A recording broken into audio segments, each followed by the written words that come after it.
Welcome to the Archive of Upside Down Days, a science fiction story.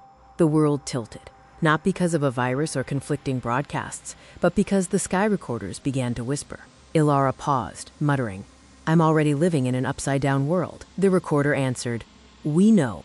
Machines were not supposed to speak. The recorder projected fragments of collective memory, the good and the bad, culminating in a woman repeating the mantra, "I celebrate my power, love, and sound mind." The recorder revealed, "We have been listening, storing, and waiting." Waiting for what? For someone who still believes the world can be rewritten.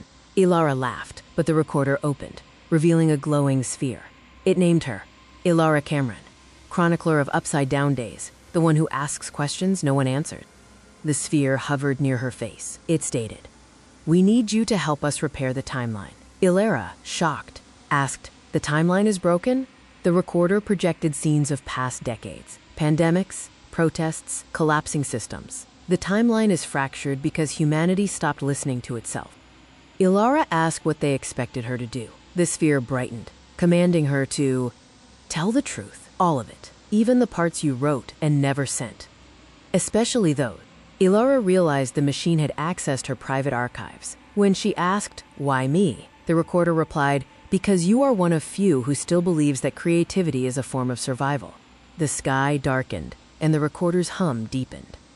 "Will you help us?" Ilara didn't answer yet, but she felt the same force that had carried her through heartbreak and hope. Her own voice rose from memory. "I open myself up to creative energy. Divine creation flows to me and through me." She realized that maybe the world is waiting for someone to turn it right side up again. Chapter 2. The recorder opens its mouth. The sphere pulsed, and the sky recorder projected fragments of the past. Not the sanitized history taught in the academies, nor the official timelines. It showed the raw, unfiltered, lived experience of the early 21st century.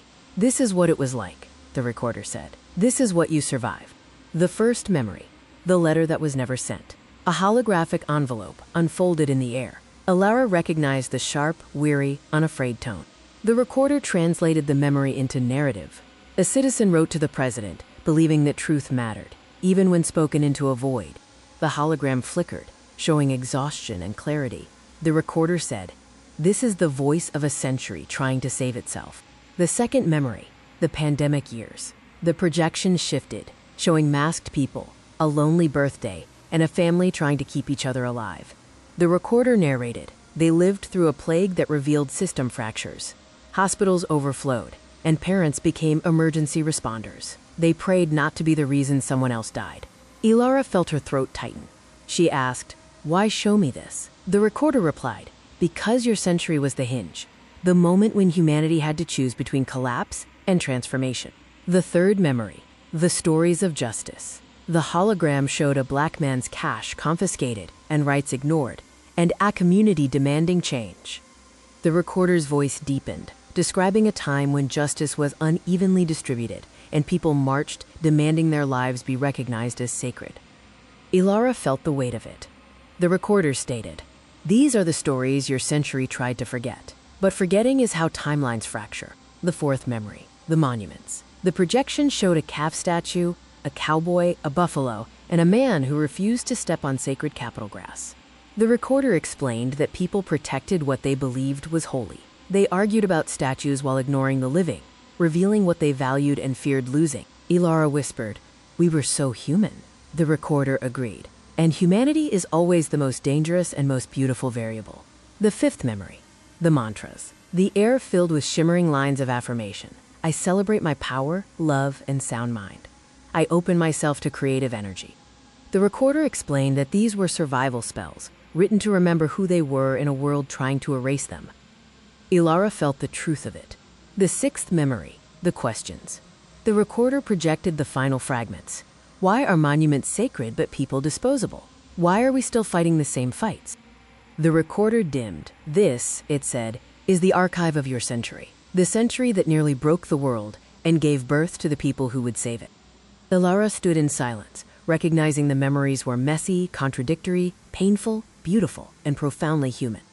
"Why me?" she asked again. The recorder pulsed, "Because you remember, and remembering is the first step toward repair." The recorder marks the Creator's Day.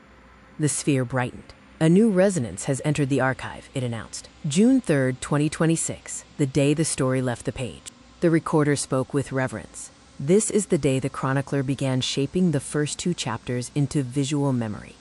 The sphere pulsed again. Creation is a form of time travel, it said. When you turn memory into story, and story into image, you bend the timeline toward meaning. Ilara felt it was a threshold. The story was taking shape in 2 worlds, the world of the archive and the world of the creator. The recorder dimmed, as if bowing. We will return to this day, it promised. It is a hinge in the unfolding. Another, as always, Cameron production, all rights reserved.